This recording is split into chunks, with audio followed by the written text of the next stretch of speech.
신명기 23장 1절. 신랑이 상한 자나 신을 베인 자는 여호와의 총회에 들어오지 못하리라. 사생자는 여호와의 총회에 들어오지 못하리니 10대까지라도 여호와의 총회에 들어오지 못하리라. 암몬 사람과 모압 사람은 여호와의 총회에 들어오지 못하리니 그들에게 속한 자는 10대뿐 아니라 영원히 여호와의 총회에 들어오지 못하리라. 그들은 너희가 애굽에서 나올 때 떡과 물로 너희를 길에서 영접하지 아니하고 메소포타미아의 부돌 사람 부올의 아들 발람에게 뇌물을 주어 너희를 저주케 하려 하였으나 네 하나님 여호와께서 너를 사랑하심으로 발람의 말을 듣지 아니하시고 그 저주를 변하여 복이 되게 하셨나니 너희 평생에 그들의 평안과 형통을 영영히 구하지 말지니라. 너는 에돔 사람을 미워하지 말라. 그는 너희 형제니라. 애굽 사람을 미워하지 말라. 네가 그의 땅에서 객이 되었음이니라. 그들의 3대 후 자손은 여호와의 총회에 들어올 수 있느니라. 오늘 이 내용도 이스라엘 백성이 하나님의 백성으로 어떻게 거룩해야 하는가 하는 것을 가르치는 대목입니다. 이것이 우리 지난번에 22장 그 뒷부분을 하면서도 살펴본 바와 같이 성적인 관계로 묘사되는 것은 그것이 두 인격 간에 두 존재 간에 가장 깊고 온전한 합의를 의미하기 때문에 그렇습니다. 그래서 여기 나오는 1절에 있는 신랑이 상한 자나 신을 베인 자는 아마도 당시에 가나안 종교들, 그러니까 우상을 섬기는 그런 일에 이런 일부러 고자가 되는 그런 행위들이 있었던 것으로 보아집니다. 이유는 우리가 정확히 이걸 모르는데 그 다음 것으로 봐서 추측을 하면 이렇습니다. 2절에 있는 사생자는 여호와의 총회에 들어오지 못하리라 한 이 사생자는 뭐냐면 당시 가나안 종교들 무슨 많은 우상을 섬기는 이방 종교들 중에는 여사제들이 있는 겁니다. 여자 제사장들이 있는데 이 사람들이 그러니까 일종의 종교적 창기 역할을 해서 많은 사생자를 낳는 것입니다. 누가 아비인지 모르는 자식들을 가졌습니다. 여기서 말하는 사생자는 물론 일반적으로도 부모가 확실치 않게 태어난 것이 이스라엘 총회에서 이스라엘 백성들 그 사회에서 대접을 받지 못하는 것이 당연하면서도 여기서는 한층 더 지금 이 이방 종교의 그런 막대목은 문란한 성생활을 지적하고 있는 셈입니다. 그런 의미로 볼 때 이 1절에 있는 내용이 어쩌면 사제 노릇을 하는데 남자들이 옛날 우리 궁중에 임금을 모시는 환관들 같이 이렇게 거세를 한 사람들이 있었던 것이 아닌가 추측을 하는 것입니다. 이런 성적인 문란에 대해서 성경이 자꾸 강조하는 것은 그것이 갖는 의미가 우리 신명기에서 계속 확인하듯이 한 인격과 인격 또 한 존재와 존재 사이에 가장 깊고 온전한 결합을 의미하기 때문에 하나님의 백성은 하나님 앞에 나와 몇 가지 일을 하는 것으로 그 신앙을 대신할 수 없다는 것을 암시하고 있다 이겁니다. 결론 부분에 우리가 더 확실히 얘기하기로 하고 그래서 이런 식의 말하자면 신랑을 상한 자는 못 들어온다. 사생자는 못 들어온다 하는 맥락에서 뭐가 있냐면 3절에 있는 바와 같이 암몬 사람과 모압 사람은 못 들어온다 이거예요. 뒤에 보면 에돔과 애굽은 되는데 그럼 여기서 왜 암몬과 모압은 여호와의 총회에 못 들어오느냐?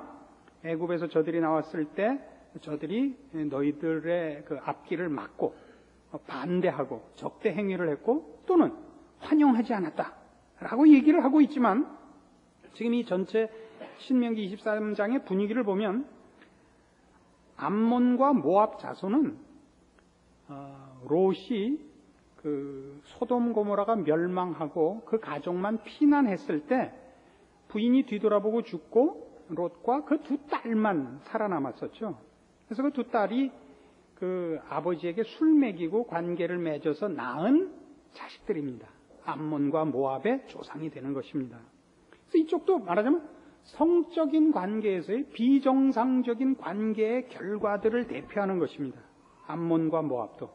그런 차원에서는 에돔은, 애굽은, 그럼 이스라엘 쪽에서 보자면 이스라엘 총에 들어올 수 없는 적국임에도 불구하고 지금 이런 성적인 관계로 묘사되는 하나님과의 전적인 합치를 거룩에 있어서 중요한 특징과 내용으로 보는 차원에서는 오히려 에돔과 애굽은 용서를 해도 암몬과 모압은 용서할 수 없다가 되는 것이다 이겁니다.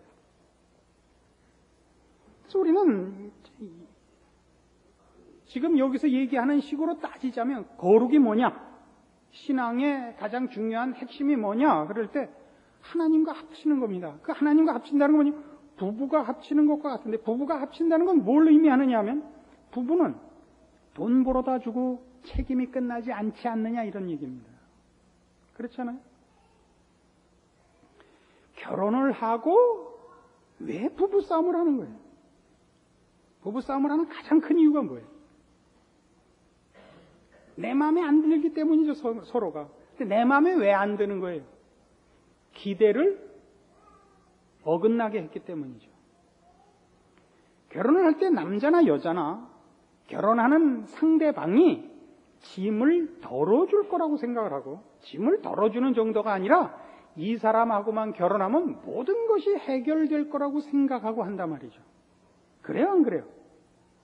아니, 처음부터 알아봤어요? 그래서 결혼하고 나서 제일 많이 쓰는 말이 뭐예요? 속았다. 그럴 줄 몰랐다 하네요. 거기서 말하는 속았다, 그럴 줄 몰랐다는 상대방이 속인 게 아니라 스스로가 속은 거죠. 이 사람하고 결혼하면 이해심도 많고 모든 내 문제를 해결해 줄 줄 알았더니 살아보니까 아니죠. 그래서 부부싸움은 왜 하냐면 이제 좋다 그래 짐을 지자 그러면 50대 50으로 나눌 줄 알았더니 다 지르는 거 아니에요. 응? 당신이 다 지고 나한테 이런 문제 갖고 오지 말라는 거예요. 그래서 그거를 50대 50이 아니라 90대 10, 80대 20, 70대 30 이런 싸움을 하는 거예요. 그러니까 어떤 문제는 60대 40, 어떤 문제는 30대 70, 어떤 문제는 100대 빵. 이 경계선을 작성하는데 여러분은 몇 년 걸렸는지 모르는데 우리는 정확히 16년 걸렸어요. 그동안 많이 부서졌어요. 요새는 부서지는 건 안 던져요. IMF 이후에 변한 게 그거예요. 그래서 결국 나중에 어느 자리에 오느냐 하면 부부가 뭘 배우느냐 하면 내가 혼자가 아니구나. 내가 좋으면 그만이 아니고 내가 싫으면 그만이 아니고 내가 정하면 그만이 아니라 아내가 합의해 주지 않으면 혼자서 결정해서는 안 된다를 배우는 거죠. 남자가 아무리 좋아하는 일도 부인이 싫다면 안 해야 되는 거예요. 아내가 아무리 좋아하는 일도 남편이 싫다면 안 해야 되는 거예요. 그러니까 최소한 옷을 사 입는다 해도 옷을 자기 좋은 대로만은 못 사 입는 거예요. 남편이 합의를 해야 돼요.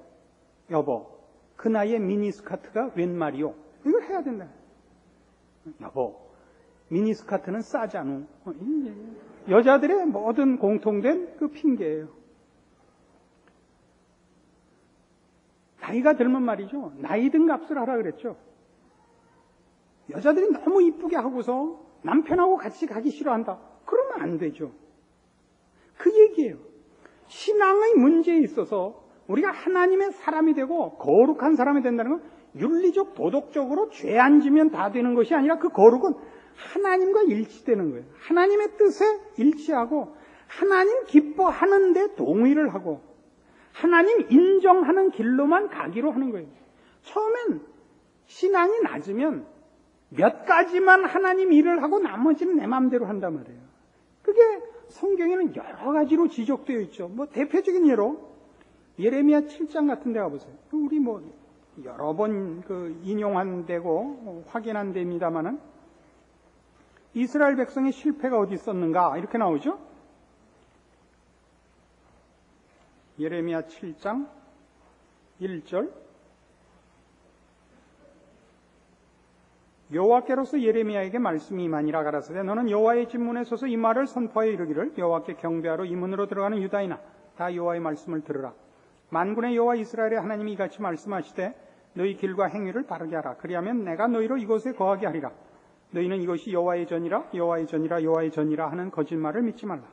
너희가 만일 길과 행위를 참으로 바르게 하여 이웃들 사이에 공의를 행하며 이방인과 고아와 과부를 압제하지 말며 무죄한 자의 피를 이곳에서 흘리지 아니하며 다른 신들을 쫓아 스스로 해하지 아니하면 내가 너희를 이곳에 거하게 하리니 곧 너희 조상에게 영원 무궁히 준 이 땅이니라. 무슨 거짓말? 이것이 여호와의 전이라 여호와의 전이라 여호와의 전이라 하는 거짓말을 믿지 말라. 이게 뭐예요? 이스라엘 백성이 보기에는 이 성전을 진 것, 그 성전을 질 때 이스라엘 백성들이 힘을 다해서 졌다고요. 진심과 열심과 하나님을 사랑하는 마음으로 정말 귀고리를 빼고 금반지를 빼서 집에 있는 폐물들을 다 바쳐서 그 전을 지은 거예요. 그러나 그것만으로 끝나지 않는다 말이죠. 이거 했으니까 우리는 하나님을 사랑했고 하나님 마음에 드는 짓 모든 것을 했습니다가 아니라 어디까지 가려는 거예요? 어떻게 하라고요? 길과 행위를 바르게 하고 이웃 사이에 공의를 행하라. 이건 말이죠. 윤리도덕적인 삶을 얘기하는 것이 아니에요. 하나님의 마음에 합한 자로 존재하고 그런 원칙과 그런 품성과 그런 삶을 살 것을 요구하는 것입니다. 하나님과 같이 살려는 거죠. 우리가 있는 곳에 하나님이 있어야죠. 나라의 임하옵시며 우리 늘 주기도문에서 하는 겁니다. 하나님의 나라가 임하기를 바라는 것은 내가 있는 그곳에 하나님의 통치가 시행되란 말이죠. 그러니까 내가 거룩하게 살아야죠. 하나님의 뜻에 따라 살아 하나님의 은혜와 긍휼과 거룩과 영광과 기적과 진리와 참됨이 나타나야 될 거 아니에요. 이게 나라 임하옵시며란 말이에요.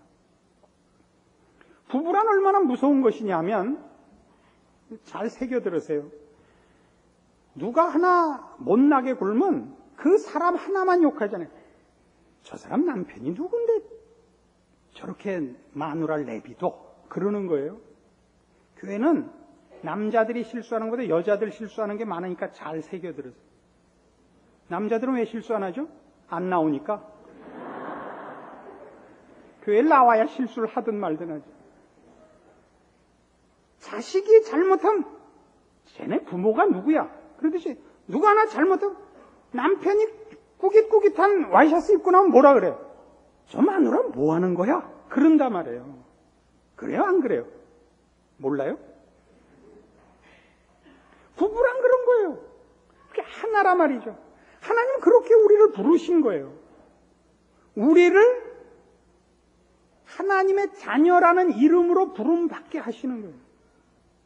내게서 하나님이 영광을 받기를 원하신다는 것은 내 창피 당하는 중에도 나를 버리시지 않는다는 뜻을 포함하고 있고, 하나님은 우리를 향한 사랑과 우리 편을 드는 데 있어서 하나님 쪽에서 창피하거나 이해관계 때문에 우리를 외면하는 적은 없어요. 그럼 우리는 어떻게 한다고요? 몇 가지 종교적인 행위로 우리 일을 다 했다고 생각을 한단 말이죠. 뭐하고 같아요? 생활비 갖다 줬잖아. 이걸로 다는 아니죠. 우리가 자식에게 너 용돈 많이 줬잖아. 이걸로 자식한테 책임을 다 했다고 할 수 없는 것과 같죠. 지금 그 얘기란 말이죠.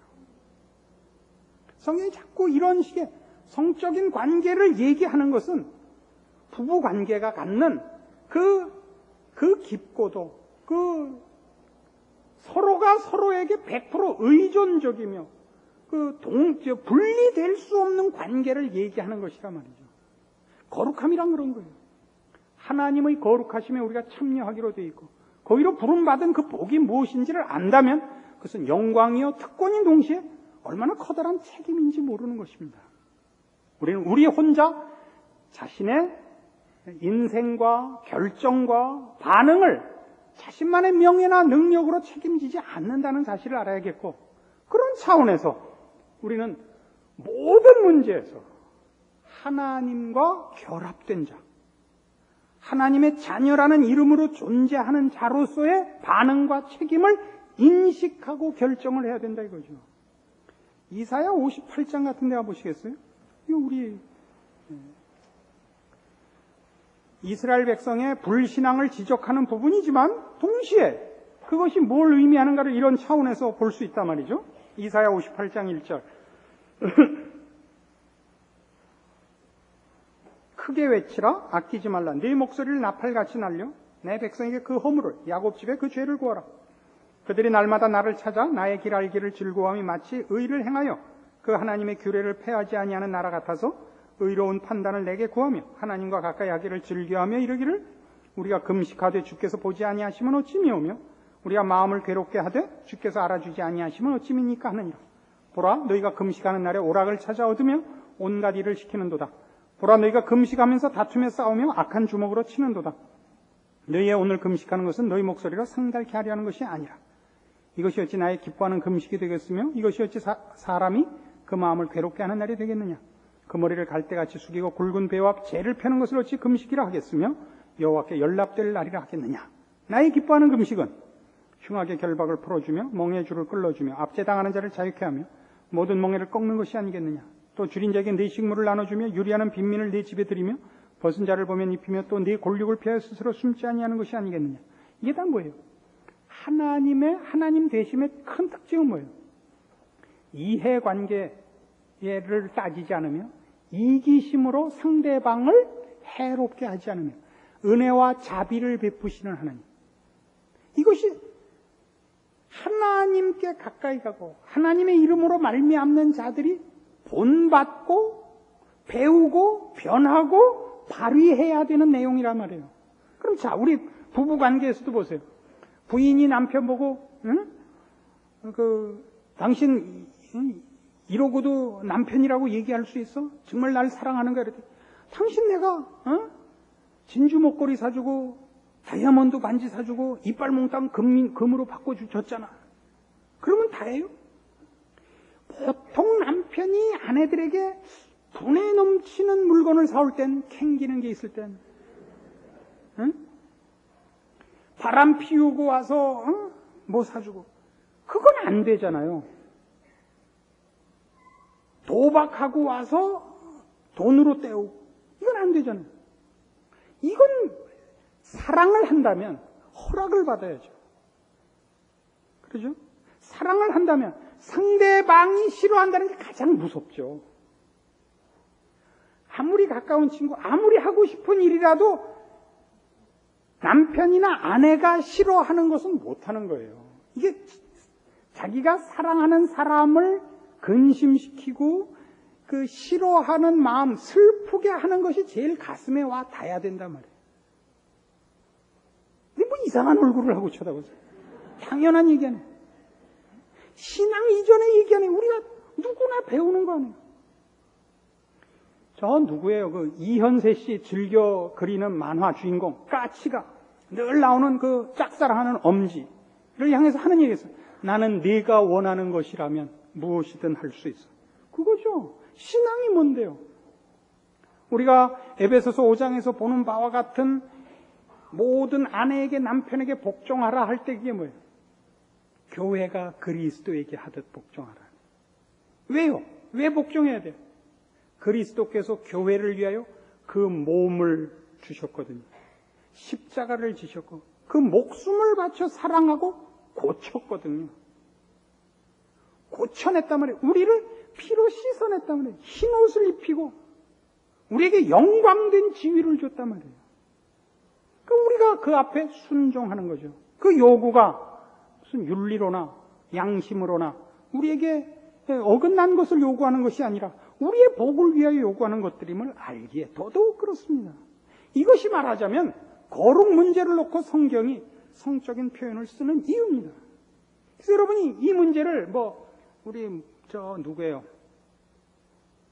그 문선명 씨 하는 통일교식으로 무슨 죄가 성적인 타락에서 이런 얘기가 아닙니다. 성경에서 성적인 표현이 나오는 건 바로 이 문제를 묘사하기 위해서죠. 그래서 성경은 자꾸 이렇게 얘기해요. 하나님을 떠나서 다른 우상을 섬기는 것을 성적인 표현을 써서 음란히 바알을 섬겼다. 너희가 간음을 했다. 이렇게 얘기를 하고 하나님께서 그의 백성들을 향하여 경고를 하시고 복된 길로 이렇게 경계하고 말할 때는 나는 질투하는 하나님이라 그래요. 그 질투한다는 것은 속이 좁고 화를 잘 내고 그런 얘기가 아니에요. 질투라는 것은 사랑이라는 열정에서만 나오는 부수적인 반응이란 말이에요. 너희를 내가 깊이 사랑했으므로, 정성을 다하여 사랑했으므로 질투하노라 이거예요. 그러니까 우리는 하나님 앞에 어떻게 해요? 몇 가지 문제. 난 금식했습니다. 헌금했습니다. 성전 지었습니다. 그러니까 저 부인한테 생활비 갖다 줬잖아. 이러고서 그냥 개차반이 된 식이 됐단 말이죠. 이건 아닙니다. 그래서 여러분의 신앙을 윤리나 도덕에서 찾을 것이 아니고 이런 하나님과 내가 늘 합의하고 사는가, 그의 눈치를 보는가, 그가 무엇을 기뻐하는가 생각을 하는가. 에베소서 5장 얘기죠. 주께 기쁘시게 할 것이 무엇인가 시험하여 보라. 너희는 이 세대를 본받지 말고 주의 선하시고 온전하신 뜻이 무엇인지 분별하도록 하라. 로마서 12장 얘기죠. 이게 다 뭐예요? 윤리도덕이 아닌 거예요. 같이 이전에 온천한 만물을 지으시고 우리를 지으시고 생명과 진리와 복과 영광과 거룩한 일에 유일하신 주제자이신 하나님께 부름받고 그와 믿음과 사랑의 대상으로 부름받은 사랑을 입은 인격체가 우리를 부른, 그리고 우리를 사랑하는 그 인격 앞에 반응해야 되는 마땅한 자세란 말이죠. 그것은 책임이고 복이고 자랑이라는 것을 아셔야 됩니다. 그래서 여러분의 신앙을 이런 차원에서 하나님이 기뻐하시는 것이 내 소원이 되고 하나님이 싫어하는 것은 나는 쳐다보지 않겠습니다. 이런 차원에서 여러분의 신앙을 점검하시고 하나님과 동행하시는 그런 참된 신자의 복들을 누리시기를 권합니다. 기도하십시다. 하나님 아버지 은혜를 감사합니다. 우리를 사랑으로 부르셨고 자녀라 일컬음받게 하셨으며 우리를 통하여 영광 받으시기를 기뻐하십니다. 그것이 무슨 뜻인가? 주의 말씀을 따라 깨닫게 하셨은즉 주께서 기뻐하시는 것으로 소원을 삼으며 주께서 미워하시는 것으로 두려움을 삼고 외면할 줄 아는 참다운 사랑의 교제와 우리를 향하신 그 사랑을 받아내는 복된 책임과 영광스러운 승리가 있는 하나님의 자녀라 일컬음 받는 존재와 인생으로 부끄럽지 않은 저희들이 되게 하여 주시옵소서. 예수님의 이름으로 기도합니다. 아멘.